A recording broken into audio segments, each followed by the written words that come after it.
नमस्सभायै सरस्वती स्वरूपिण्यै मूकं करोति वाचालं पंगुं लङ्घयते गिरिं यत्कृपातमहं वन्दे परमानन्दमाधवम्।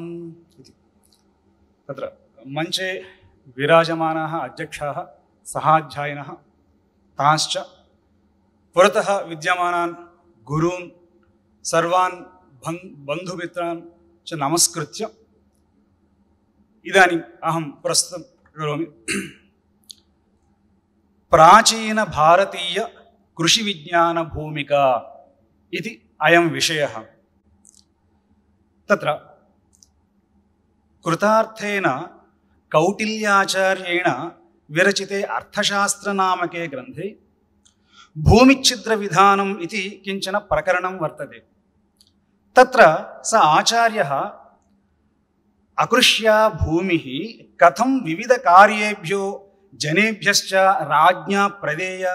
तत्र स आचार्यः अकृष्या भूमिः कथं विविध कार्येभ्यो जनेभ्यश्च राज्ञा प्रदेया इति हेतुबद्धतया सूचितवान्। सहेतुं सूचितवान् सः। अकृष्यायां भूमौ पशुभ्यो विवीतानि राजा प्रयच्छेदिति। ततः अवशिष्टायां भूमौ तेन ब्राह्मणेभ्यो ब्रह्मसोमारण्यानि प्रदेयानि इति, तपस्विभ्यो तपोवनानि देयानि इति, पुनश्च तस्यां भूमौ तोयाशयाः निर्मातव्याः इति, ततश्च मृगवनं द्रव्यवनं हस्तिवनम् इत्यादीनि निर्मातव्यानि इति च सुस्पष्टम् उल्लेखितवान्। अर्थात् तत्र भूमौ प्रथमः भागः कृषिकस्य देयः, तदनन्तरमेव यस्य कस्यचिद्वा भूमिः प्रदेया इति तस्य अभिप्रायः आसीत्। किं तत् कृषिकार्यं तावत् प्रधानं भवति इति सन्देहे समुत्पन्ने सति तत्र कृषिपाराशरग्रन्थे समाधानम् उक्तम्। कृषिर्धन्या कृषिर्मेध्या जन्तूनां जीवनं कृषिः इति कृषेः प्राधान्यता तत्र उक्ता। तत्र कारणमपि तेनैव उक्तम्। अन्नं हि धान्यसञ्जातं, वयं सर्वे अन्नं खादामः, अन्नेन विना यत्किञ्चित् न प्रचलत्येव, तस्मात् अन्नम् अतिप्रधानम्। अन्नं धान्यसञ्जातं, धान्यं कृष्या विना न च, तस्मात् सर्वं परित्यज्य कृषिं यत्नेन कारयेत् इति पराशर महर्षिः अवदत्। तत्र द्वितीयेन वाक्येन राजा इतरं सर्वं विहाय प्रथमं कृषिकार्यं कारयेत् इति अर्थः स्फुरति। विधिवत् राज्ञः प्रधानधर्मः भूतसंरक्षणं किल। राज्ञः प्रथमः कर्तव्यः स एव भूतसंरक्षणं। समस्तशास्त्राणि एतद् एककण्ठेन घोषयन्ति। भूतसंरक्षणं सर्वदा आयुधैरेव न भवति, अन्नादिप्रदानेनापि भूतसंरक्षणं कर्तुं शक्यते। तस्मात् धान्यसमुत्पादीनि कृषिः भूतानां प्राणदायिनी भवति इति कृत्वा तादृशी कृषिः राज्ञः स्वधर्मपालने सुष्ठु उपकरोति। तस्मादेव राज्ञा कृषिविद्या अर्थात् तत्र कौटिल्येन वार्ता इति पदेन सूचितमस्ति, तदपि अभ्यस्तव्या। राज्ञा कृषिविद्या अपि अभ्यस्तव्या इति तेन सूचितम्। कृषिविद्याबोधकाः प्राचीनभारतीयग्रन्थाः बहवः वर्तन्ते। तेषु पराशरमुनिविरचितः कृषिपराशरः अन्यतमः। एवमेव सुरपालेन विरचितः वृक्षायुर्वेदः अस्ति। काश्यपमुनिना विरचिता कृषिसूक्तिः इत्येवं बहवः ग्रन्थाः इदानीं लभ्यन्ते। बृहत्संहितायामपि तांश्च ग्रन्थान् स्वीकृत्य प्राचीनभारतीयकृषिविज्ञानभूमिका इत्येतन्नाम्ना इदं पत्रं निर्मितमस्ति। तत्र कृषिकस्य लक्षणानि कानि इति चर्चा। कृषिकार्यं यः करोति तस्य कर्षकः, कृषकः, कृषिकः, कृषीवलः, क्षेत्राजीवः इत्यादीनि नामानि सन्ति। तस्य कृषिकस्य लक्षणानि एवं भवेयुः इति काश्यपः निर्दिशति।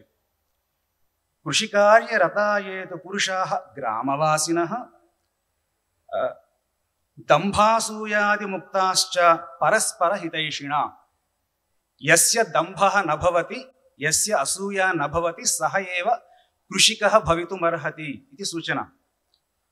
गोभूमि देवभक्ताश्च कृषकाः नितरां सत्यवादिनः तन्द्र आलस्यादिहीनाश्च कामक्रोधादिवर्जिताः। तत्र ऋषीणां यानि लक्षणानि भवन्ति तानि लक्षणानि कृषिके अपि दृश्यन्ते। परस्परं स्नेहभाजः, साह्यकर्मारताश्च ये, गोरक्षणैकनिरताः, राजविश्वासशालिनः, पुत्रपौत्रादिसम्पन्नाः, श्वशुरभ्रातृवर्गकाः। यथा युद्धम् एकेनैव सैनिकेन न क्रियते तथैव एकैनैव व्यक्तिना कृषिकार्यं कर्तुम् असाध्यं भवति। तस्मात् कृषिकस्य बन्धुगणः मित्रगणश्च अधिकः भवेत्, तदेव तत्र सूचितम्। ब्राह्मणाः क्षत्रिया वैश्याः शूद्राश्च कृषिजीविनः। तत्र सर्ववर्णीयाः अपि कृषिकार्यं कर्तुम् अर्हन्ति इति कश्यपमहामुनिना सूचितमस्ति। संकीर्णवर्णजाः अपि, ये तु व्याधाद्याः अपि अरण्ये एव सन्ति, व्याधादिना ते अपि कृषिकार्यं कर्तुम् अर्हन्ति इति सुस्पष्टं काश्यपमहामुनिना उक्तम्। कृषिकार्यम् इत्येतद् यद्यपि एकवचनं पदं तथापि तत् बहूनां कर्मणां समाहाररूपम्। कृषिकार्यं नाम एकं कर्म न भवति। योग्यक्षेत्रनिर्माणः, कृष्यनुकूलवृष्टिविज्ञानं, जलप्राप्ति उपायाः, योग्यसस्यानां निर्णयः, योग्यानां बीजानां चयनं, हलादिपरिकराणां प्राप्तिः, कृषियोग्यकालनिर्णयः, एवमेव भूसारवृद्धिक्रिया, भूकर्षणं, बीजावापनं, जलेन भूसेचनं, अवांछितानां सस्यादीनां निष्कासनं,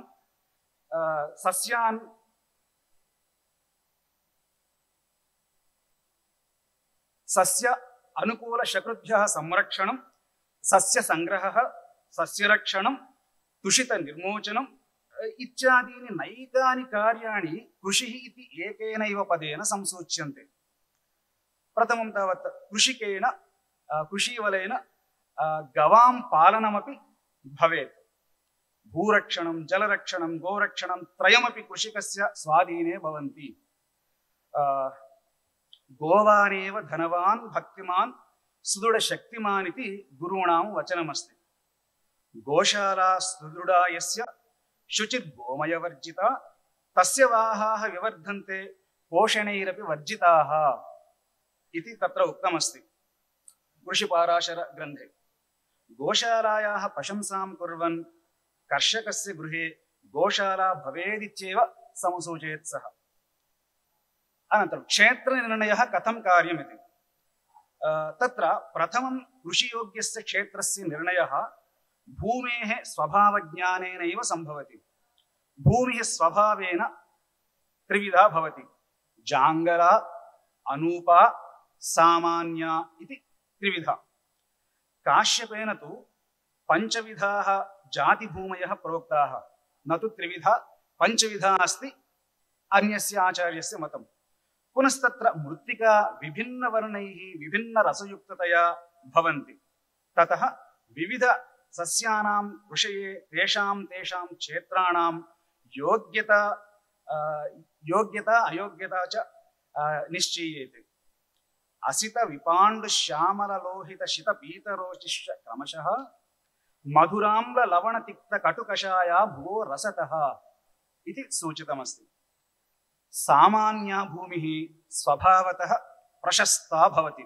सामान्या भूमिः तस्यां सर्वेऽपि वृक्षाः पुष्पदाः फलदाः दारुदाश्च भूयिष्ठेन प्ररोहन्ति सामान्य भूमौ न जाङ्गला न चानूपा भूमिः साधारणा शुभा तस्यां सर्वेऽपि तरवः प्ररोहन्ति न संशयः इति।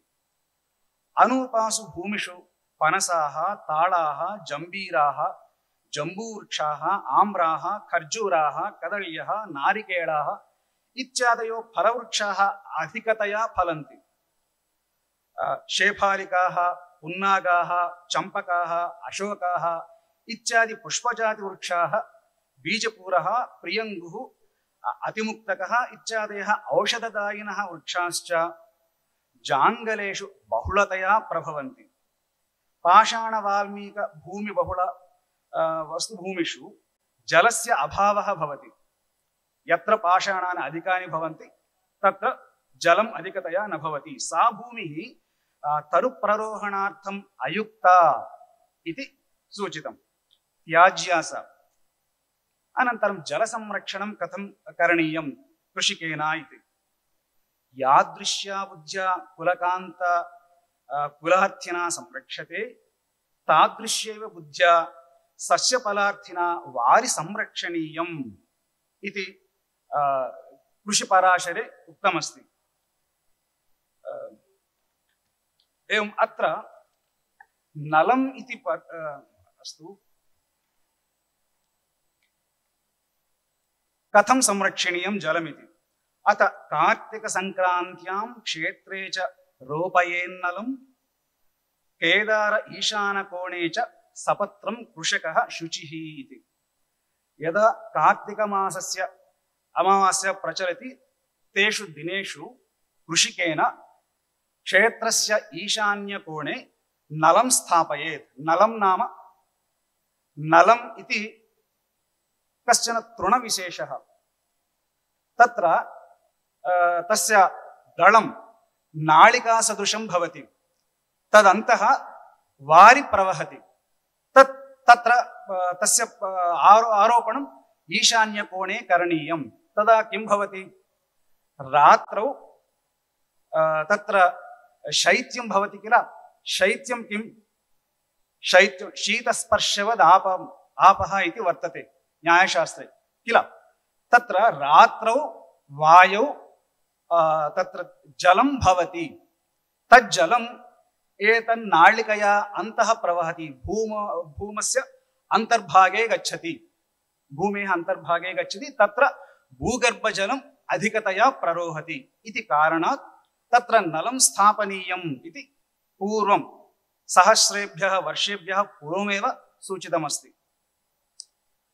ततः दद्यात् प्रयत्नेन तालास्ति शस्यमेव च इति। तालास्ति नाम तालवृक्षः भवति। तस्य फलं भवति। तत् फलं परितः तन्तवः भवन्ति। फाइबर् इति वदामः इति।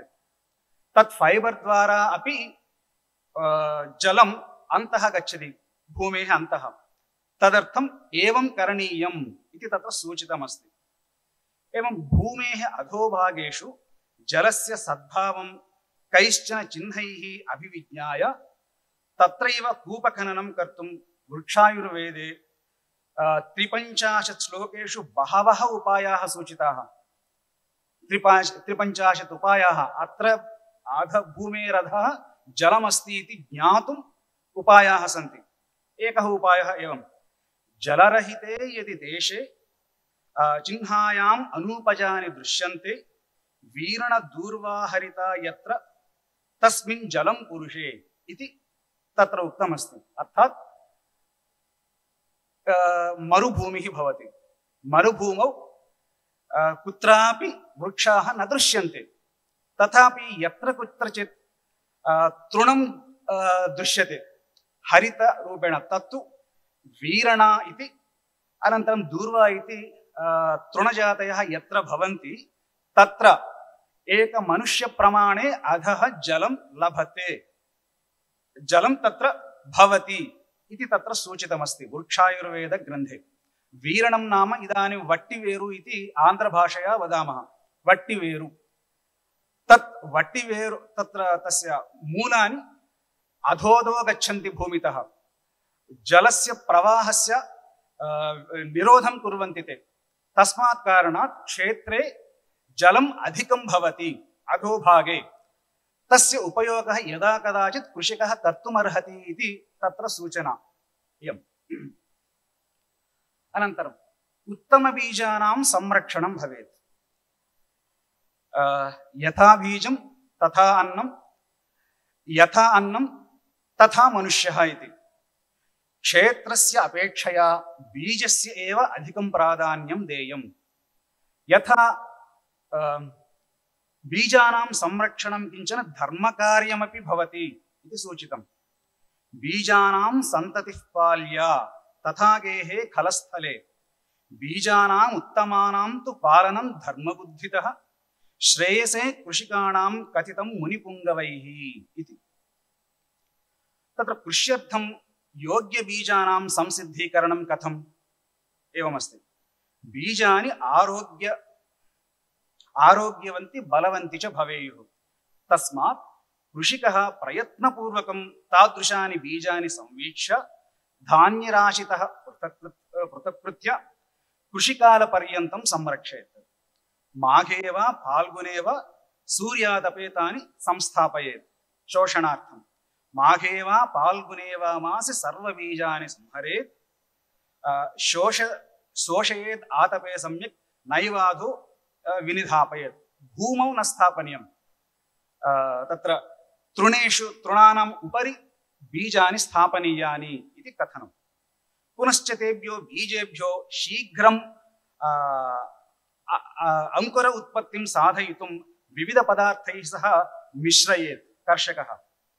क्षीरनिषिक्तं बीजं बृहती तिलभस्मसर्पिषा लिप्तं गोमय मृदितम् अथ उक्तं तदनन्तरं तस्य वपनं भवेत्। सद्यो जायेत दूषितं वसया इति। एतैः लिप्तं बीजं एकस्मिन्नेव रात्रौ तस्मात् तेभ्यः बीजेभ्यः अंकुराः उत्पद्यन्ते इति तत्र सूचितम्। तत्र प्रधानकृषेः पूर्वं भूसार विवर्धनार्थमपि कृषिः क्रियते। तत्र प्रतिवर्षं कृषकः एवमेव कुर्यात्। भूकर्षणं कृत्वा माषाणां तिलानां च वपनं कुर्यात् सः। तद्भूमौ प्रधान सस्यानां वपनात् पूर्वमेव प्रायशः 2 मासात् पूर्वमेव तिलानां माषाणां च वपनं कुर्यात् कृषिकः। तथा 40 दिनानाम् अनन्तरं ते प्ररोहन्ति। तिलाः प्ररोहन्ति, माषाश्च प्ररोहन्ति। तानि तथैव भूमौ सह मिश्रयेत् हलानां साहाय्येन। एवं क्रियते चेत् भूसारः वर्धते, भूसारः सुष्ठु वर्धते इति तत्र सूचना वर्तते। एवं करणीयं भूसार वृद्ध्यर्थम्। एवं तत्र भूसारवर्धनार्थं साधारणः उपायः अस्माभिः सर्वैरपि तद् ज्ञातम्। अजातशकृत्कणैरेव गवां चापि शकृत्कणैः लता प्रतादिभिर्वापि प्राप्तसारे सयत्नके गोमयं दद्मः।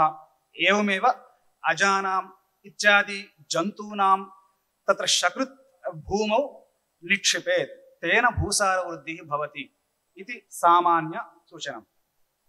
अनन्तरं भूकर्षणविधिः अपि अस्ति। उत्तमैः वृषभैः हलैश्च प्रथमं भूकर्षणं कार्यम्। ततः क्षेत्रगतानां निम्नोन्नतभागान् खनित्रेण खेटकादिपरिकरैश्च समीकरेत्। क्षेत्रं निम्नोन्नतं न भवेत्, एकता एव भवेत् तत्। अनन्तरं बीजवपनं। कृषिपराशरे सर्वासामपि क्रियाणां कालशुद्धिः विज्ञाप्यते। तत्र ग्रन्थत्रयं उदाहृतं किल। वृक्षायुर्वेदग्रन्थे तत्र फलवृक्षाणाम् आरोपणं कथं तद्विषयकः उल्लेखाः बहवः सन्ति। बहवः नाम किं, सर्वत्र तदेव अस्ति। एवमेव कृषिपराशरग्रन्थे ज्योतिषविषयकः श्लोकाः अधिकाः भवन्ति। कृषेः अपेक्षया अपि कृषिकार्यं करणीयम्। अस्तु, तर्हि कथं निर्णयं कालः इति तत्र विचारः अधिकः वर्तते। किन्तु तत्र कृषिसूक्तिः इति कश्यपमहामुनिना यः ग्रन्थः विरचितः तस्मिन् अधिकतया तत्र कृष्यनुकूलाः सूचनाः वर्तन्ते। तत्र बीजावापनाय कृषिकहितैषिणा महर्षिणा शुभाशुभादिकालाः सूचिताः। एवं वैशाखे वपनं श्रेष्ठं, ज्यैष्ठे तु माध्यमं स्मृतम्, आषाढे च अधमं प्रोक्तं, श्रावणे च अधमाधमम्। अर्थात् यदा वृष्टिकालः भवति तावत्पर्यन्तं कृषिकेण न निरीक्षणीयं, निदाघकाले एव बीजानां वपनं भवेत् इति तत्र सूचना वर्तते। बीजानां वपनं कथं क्रियेत्? पङ्क्तिशः इति वयं जानीमः। तत् पङ्क्तिशो भूत्यै विन्यसेद् समभूमिके, तत्र क्षेत्रे स्वल्पजलं स्थापनीयम् अनन्तरं। तथा क्रियते चेत् स्वल्पेनैव जलेन अधिकं फलं वयं प्राप्तुं शक्नुमः इति। अधिकाधिकं जलं तत्र स्थापनीयं नास्ति। तत्र व्रीहीणां कृषावपि अधिकाधिकजलस्य उपयोगः तत्र न आवश्यकः। अल्पेनैव जलेन कर्तुं शक्नुमः इति सूचना इदानीं वर्तते। अनन्तरं कालानुगुणं जलसेचनक्रियाः उच्यन्ते। प्रत्येकस्मिन् ऋतौ सस्यानां जलसेचनं पृथक्तया कार्यं। नूतनतया उत्थानां बीजानाम् अंकुराणां कृते प्रतिदिनं सायं प्रातः जलं देयं। यतः शिशवः, अंकुरशिशवः, तेषां कृते प्रभाते जलं देयं, सायंकाले अपि जलं देयं। शैत्यात्, आतपात्, वाताच्च तेषाम् अंकुराणां रक्षणे कृषकः श्रद्धधानः भवेत्। एवं हेमन्ते च शिशिरे च एकान्तरे जिने जलं देयम्। एकं दिनं विहाय अन्यस्मिन् दिने जलं देयं। हेमन्ते च शिशिरे च। वसन्ते प्रत्यहं देयं, प्रतिदिनमपि देयम्। उभयसन्ध्यासु न आवश्यकम्, एकस्यां सन्ध्यायां कर्तुं शक्यते। अनन्तरं वर्षासु शरदि च वृष्ट्यभावे एव तत्र आलवाले जलं देयम्। एकवारं देयं, यदि वृष्टिः भवति न देयम् इत्येवं। तत्र जलसेचनम् एवं करणीयम्। अनन्तरम् अनपेक्षिततृणनिष्कासनं भवेत्। कलुपुतीयडम् इति वदामः वयम्। अनपेक्षिततृणानां निष्कासनं भवेत्। अवाञ्छितानि तृणानि सिक्तेषु क्षेत्रेषु भूयिष्ठतया जायन्ते। तानि च प्रधानि सस्यस्य वृद्धिनिरोधकानि भवन्ति। अनपेक्षितानि तृणानि, तस्मात् तेषां निर्मूलनं भवेत् इति अस्ति। अतः क्षेत्रे जलं मुक्त्वा भृत्यवर्गेण सह तत्कार्यं कुर्यात्। एकः कृषिकः कर्तुं न शक्नोति, तस्य तेन जनाः अपेक्षिताः। तत्र मुञ्जकोष्ठतृणादीनां फलहानिप्रदायिनां सस्यवृद्धिक्षयकृतां मूलच्छेदनं शुभम् इति। अनन्तरं कुणपजलम् इति तस्य तज्जलं कथं तत्र निर्मातव्यम् इति अत्र अस्ति वर्तते। इदानीं बहवः जनाः जीवामृतम् इति नाम्ना यदुच्यते तदेव उपायान्तरैः अत्र क्रियते। तत्सूचनं पूर्वग्रन्थेषु एव वर्तते। विभिन्नानां प्राणिनां मांसादिकं पक्त्वा भाण्डे क्षीरेण सह निक्षिपेत्। एकस्मिन् भाण्डे तस्मिन् उष्णजलेन सह तैलम् अखिलम् एवं माक्षिकं च स्विन्नां माशांश्च तस्मिन् भाण्डे पुनः एतानपि निक्षिपेत्। तद्भाण्डं कदुष्णे प्रदेशे एकपक्षं यावत् स्थापयेत्। तस्य स्पर्शः न कार्यः तावत्पर्यन्तम्, एकपक्षपर्यन्तं। तदा तस्मिन् कुणपजलं सिद्धं भवति। पक्षस्य अनन्तरं तज्जलं पादपानां मूलेषु दीयते चेत् तेन तेषां बलम् आरोग्यं च वर्धते। तेषां नाम तत्र सस्यानां वृक्षाणां बलम् आरोग्यं च वर्धेते इति। एवं कुणपजलस्य निर्माणम्। अनन्तरं सस्यसङ्ग्रहणविधानम् अस्ति। बीजवपनम् अभवत्, क्रमशः सस्यानि वर्धन्ते, फलं दातुं संसिद्धाः भवन्ति। कथं तेषां सङ्ग्रहणं करणीयम् इति कालं विज्ञाय अनुभविना लक्षणविदा कृषिकेन सस्यसङ्ग्रहणं कार्यम्। बीजभेदेन, क्षेत्रभेदेन, देशभेदेन, कालभेदेन, व्रीहिवर्णविकारैश्च सस्यानां पक्वता विज्ञेया। तत्र नवारा इति किञ्चन शाली तत्र बीजं वर्तते, तच्च फलप्रदायकं कालः तत्र चतुर्मासाः। अनन्तरं चिट्टिमुत्यालु इति किञ्चन बीजं वर्तते, तस्य 5 मासानाम् अनन्तरमेव तेषां फलम् अस्माभिः लब्धुं शक्यते। एवं बीजम् अनुसृत्य फलदायित्वकालः अस्माभिः ज्ञेयः इति। साक्षात् अनुभवात् बीजशक्त्या च स्थलवैभवात् शाल्यादीनि सुपक्वानि रक्षितानि अनुजीविभिः। सुपक्वानां सुवर्णवर्णं छुरितानामपि क्वचित् तद्दण्डकर्तनं कार्यं शङ्कुलाद्यैः कृषीवलैः। शङ्कुला नाम कोडवले इति वदामः। तादृशैः परिकरैः तत्र कर्तनं कृत्वा धान्यसङ्ग्रहणं कुर्यात् इति। तृणेभ्यो धान्यकणानां पृथक्करणं तदपि वर्तते। साक्षात् वयं स्वीकर्तुं न शक्नुमः, तण्डुलरूपेण कृत्वा एव स्वीकर्तुं शक्नुमः। तत्पूर्वम् अपि क्रियाः काचन कर्तव्याः सन्ति। कर्षकः धान्यसहितानि तृणानि एकत्रीकृत्य खले स्थापयेत्। गोवृषमहिषादीनां पादघट्टनैः तृणानां धान्यस्य च पृथक्करणं करोति। तत् सम्मर्दनक्रिया इति उच्यते। इदानीं यन्त्राः सन्ति, तत्र गावः, वृषभाः, महिष्यः एते इदानीं क्रमशः अन्तर्धानं गच्छन्तः सन्ति। विषादः। धान्यसङ्ग्रहात् व्यर्थानां पृथगीकरणं कृतम् इति। सम्मर्दनक्रियानन्तरं पुञ्जीकृतात् धान्यराशेः तुषादिकं, तृणादिकं, पेशलं, तण्डुलहीनं च पृथक् कुर्यात्। पेशलवर्णे यदि धान्यं दृश्यते चेत् तदन्तः तण्डुलः न भवति, तस्मात् तत् पृथक् करणीयं प्रथममेव। तच्च शूर्पवातव्यजनादिभिः क्रियते पृथकीकरणं। पुनः शुद्धं धान्यं दिनमेकं द्वयं वा आतपे शोषयेत्। अनन्तरं घनहीनान् पेशलांश्च शूर्पवातादिबीजनैः पृथक्कृत्य प्रयत्नेन पुञ्जीकुर्युः कृषीवलाः। आतपे शोषयित्वात् निर्मलान् कारयेदथा इति। तत्र धान्यस्य गृहानयनं कथम् इति।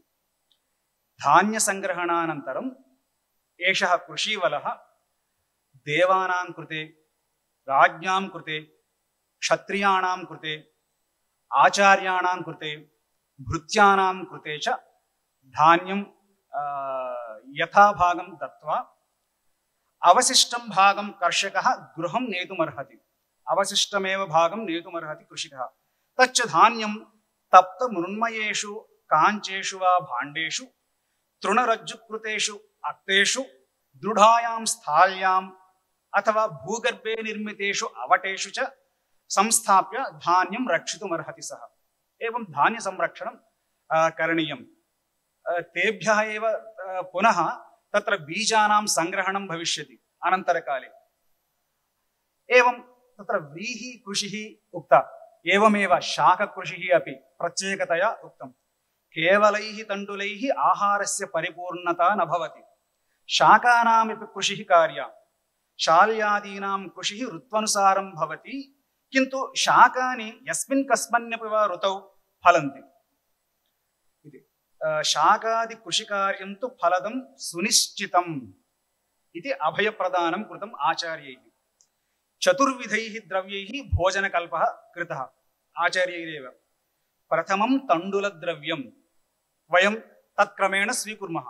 प्रथमं तण्डुलद्रव्यं, सूपद्रव्यं द्वितीयकं, शाकद्रव्यं तृतीयं स्यात्, अनन्तरं कृष्यादानक्रमोद्भवात् इति घृतक्षीरदधिद्रव्यं चतुर्थं तु समीरितम् अस्मिन्नेव क्रमेण प्रायशः सर्वैरपि अस्माभिः स्वीक्रियते अन्नम् आहारः किल एतादृशभोजनेन शरीरस्य मनसः च नितरां सन्तुष्टिः भवति धर्मार्थकाममोक्षाणाम् आरोग्यं मूलमुत्तमम् इति आर्योक्तिः किल अमृततुल्येन भोजनेन आरोग्यसिद्धिः भवति आरोग्यात् सर्वे पुरुषार्थाः सिद्ध्यन्ते तच्च उत्तमेन कृषिकार्येणैव सम्भवति इति तत्र उक्तं तत्र कृषिकार्येण कृतार्थसिद्धिः भवति कृषिकः कृतार्थसिद्धिः भवति सिद्धार्थः भवति पूजयित्वा धान्यलक्ष्मीं धनलक्ष्मीं तथैव च गन्धैः पुष्पैस्तथा शुद्धद्रव्यैः शास्त्रविनिश्चितैः ब्राह्मणान् भोजयित्वाथ दक्षिणाश्च प्रदत्त्वा यशः सुखं च परम् ऐश्वर्यं प्राप्य भूतले तथा देवानुग्रहं च सुपुत्राश्च कळत्रकाः पौत्रादिभिः समेताश्च हृष्टा राजन्ति नित्यशः इति तत्र कृषिकस्य वैभवम् इति महामुनेः एतत् सर्वं काश्यपस्य महामुनेः संभावः गौरवम् एवं दीयते पूज्य तत्र कृषिकाः एवं पूज्याः सन्ति इति तेन सूचिताः एवं उक्त्वा अहमत्र विरमामि एतदवकाशं दत्तवद्भ्यः गुरुभ्यः एवं तत्र वेदविश्वविद्यालयस्य च मम हार्दान् धन्यवादान् समर्प्य अहं विरमामि।